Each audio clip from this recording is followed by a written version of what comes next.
Hi everyone, it's Tanya. Welcome or welcome back. And today I'm going to share with you my top 10 books to read in 2020. And since we have 10 exciting books to talk about, let's just begin. So they are in no particular order. They're just the collection of 10 books that I am the most excited right now. They are not new releases. They are mostly classics or backlist titles. Actually, I'm planning on doing my most anticipated releases of 2020, so keep your eyes out for that. But now we are going to talk about mostly classics and backlist titles. So the first book I am really excited to read is The Kite Runner, Khalid Hosseini. And I love this edition. It is so beautiful. I love this illustration.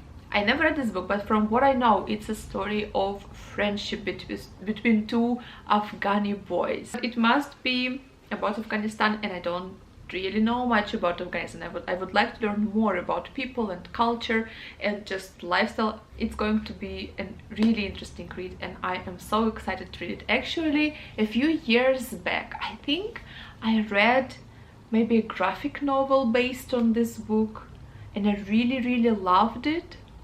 But I don't remember what happened, so I need to read the book now. Next book I'm very excited about is Fugitive Species by Anne Michaels, and from what I know, it's a story of a boy during the Second World War from Poland. His village was destroyed by Nazi, and he was the only one survivor from his family, and he was adopted by his rescuer, the person who saved him, a Greek geologist. He grows up and he learns to be resilient and strong, and he has to discover history of his own life and like what happened, I guess.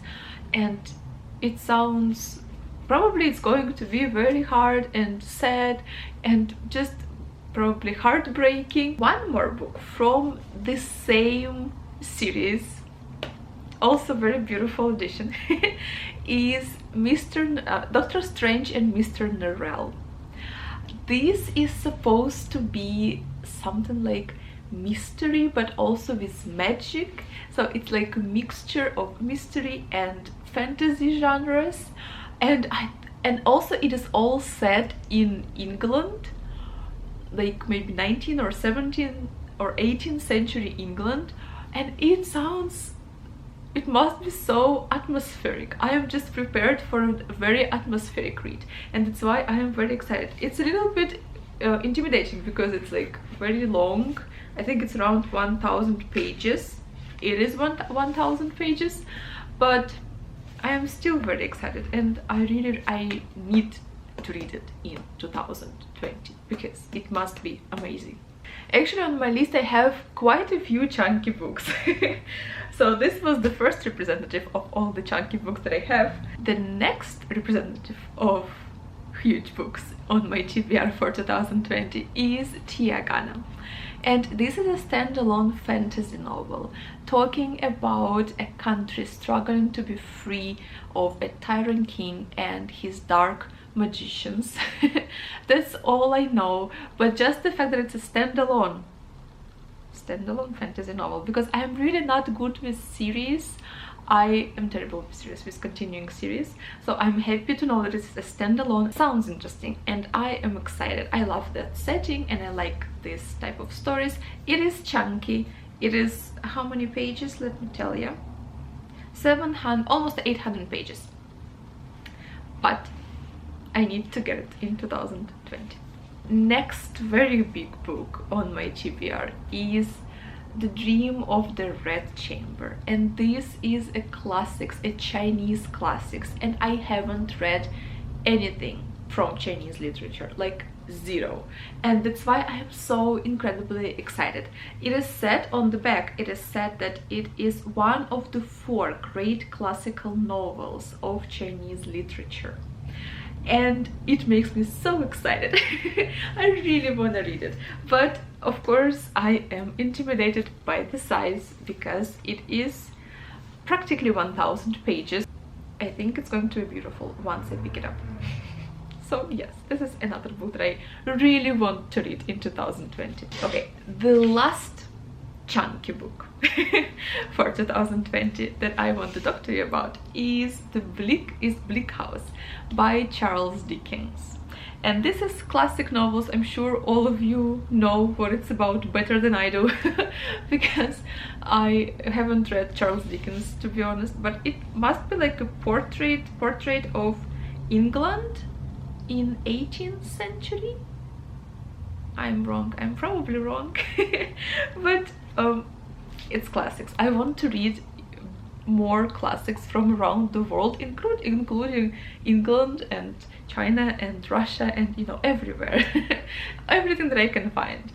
So this is my classics representative, and also the edition is very beautiful, so I am also very excited. Next book I'm very excited about is Brightsheet Revisited, and it is supposed to be a novel about the golden age before the Second World War in England, and it's supposed to be about English aristocrat. How do you pronounce this word? Aristocracy, rich and educated people. So about them. Don't really know much, but it's said that it's a story about duty and desire. So we will see, probably something about love.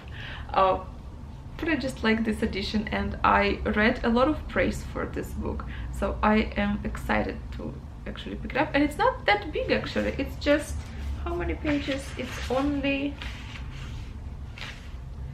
325 pages, so it's actually not that big. I think I can get to it very soon.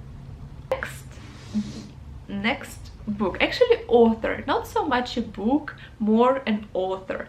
I want to read books by Margaret Atwood. So I will start with this one, the Penelope. Penelope is the retelling of Iliad by Homer, but it is told from the perspective of Penelope, the wife of Odysseus.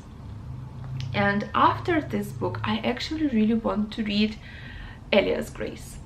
So in 2020, I hope I will get into Margaret Atwood, and maybe even I will read, I'm not sure, but I might read Handmaid's Tale. We will see. I feel like it's not going to be a book for me. But maybe I'm wrong. I need to try, but I want to try to read books by Margaret Atwood. So one more book that I am so excited about is this book, They're There, by Tommy Orange. And from what I know, this is a story about Native American culture. And I bought this book just because of that. Because I really want to read more about Native American culture. I'm very excited about it. The last book on my list today is Snow and Rose. And this book is so beautiful. To be honest, I bought it because of the cover and because it has stunning illustrations made by the author herself. So she's a wonderful artist as well. She's not just a writer, she is also an amazing artist. These illustrations are stunning, and I think that it must be a retelling of a Grimm fairy tale, but I'm not sure.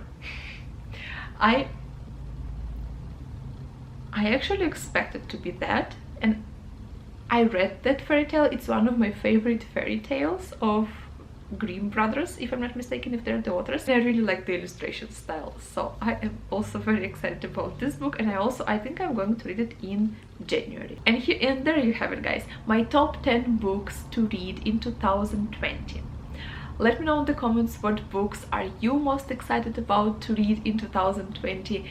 And yeah, thank you so much for watching. I hope you're having a wonderful day, and I will see you soon in the next videos. Thank you, bye.